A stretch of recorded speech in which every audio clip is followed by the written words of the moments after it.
ప్రజలందరినీ పునరంకితం చేసి దేశభక్తిని ప్రేరేపించే భారత గణతంత్ర దినోత్సవ సంరంభాలకు విచ్చేసిన ప్రజలందరికీ గణతంత్ర దినోత్సవ శుభాకాంక్షలు. The Chief Secretary of Andhra Pradesh, Sri K. Vijayanand IAS, has arrived at this premises. Andhra Pradesh రాష్ట్ర ప్రభుత్వ ప్రధాన కార్యదర్శి శ్రీ కె విజయానంద్ ఐఏఎస్ ఈ ప్రాంగణంలోకి విచ్చేశారు. వారికి CH Dwaraka Tirumala Rao IPS, director general of police మరియు ఇతర ఉన్నతాధికారులు స్వాగతం పలికారు.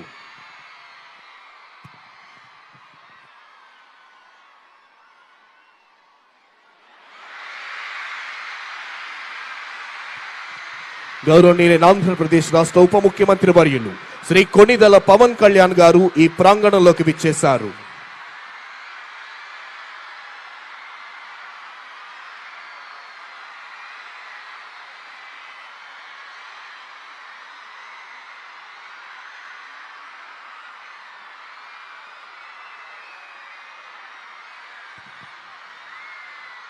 మరికొద్ది క్షణాల్లో గౌరవనీయులైన ఆంధ్రప్రదేశ్ రాష్ట్ర ముఖ్యమంత్రి వర్యులు శ్రీ నారా చంద్రబాబు నాయుడు గారు ఈ ప్రాంగణంలోకి రానున్నారు.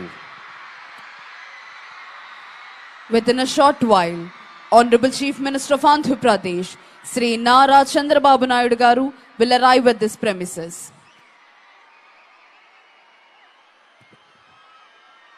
భారతదేశ ప్రజలందరికీ ఇది అద్భుతమైన, సంతోషకరమైన, చిరస్మరణీయమైన రోజు, గణతంత్ర దినం. ఈ మాట వింటేనే పరిపాలనా సంఖ్యలు తెంచుకొని మనల్ని మనమే పాలించుకునే ఆత్మగౌరవాన్ని సంపాదించుకున్న అద్వితీయ క్షణాలు గుర్తుకొస్తాయి.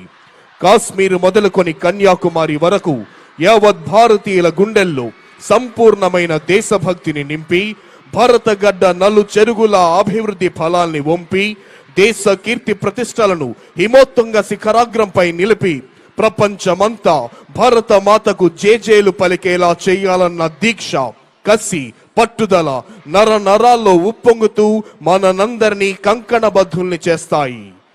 మరికొద్ది నిమిషాల్లో గౌరవనీయులైన ఆంధ్రప్రదేశ్ రాష్ట్ర ముఖ్యమంత్రి వర్యులు శ్రీ నారా చంద్రబాబు నాయుడు గారు ఈ ప్రాంగణంలోకి రానున్నారు.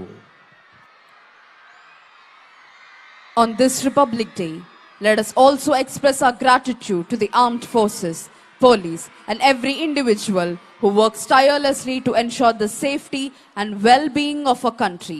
Their sacrifices are the bedrock of our freedom and security. Let us remember the words of Mahatma Gandhi. The best way to find yourself is to lose yourself in the service of others. Let us dedicate ourselves to the serving of a nation with honesty, compassion, and dedication. Together, let us build an India that stands as a beacon of hope, peace, and prosperity for the entire world.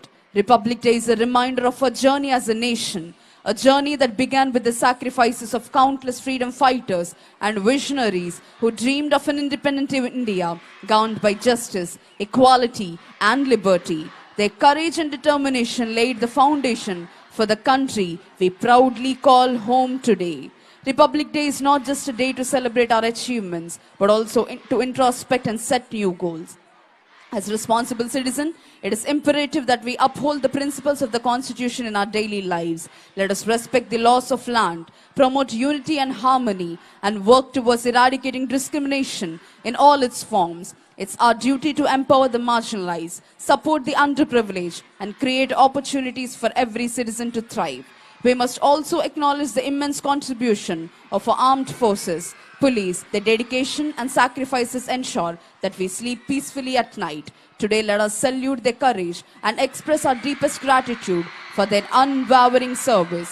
Republic Day is also an occasion to celebrate our diversity, which is our greatest strength. With over 1.4 billion people, multiple religions, languages, and cultures, India is a shining example of unity in diversity. This diversity enriches our heritage and makes us unique on the global map.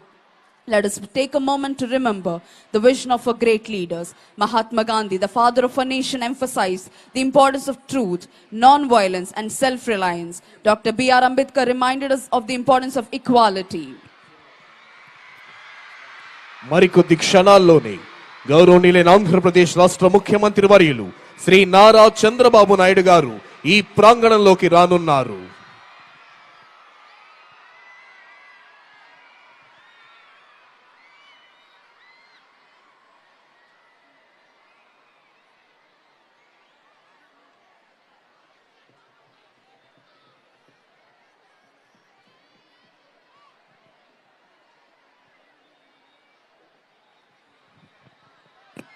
గౌరవనీయులైన ఆంధ్రప్రదేశ్ రాష్ట్ర ముఖ్యమంత్రి వర్యులు శ్రీ నారా చంద్రబాబు నాయుడు గారు ఈ ప్రాంగణంలోకి విచ్చేశారు.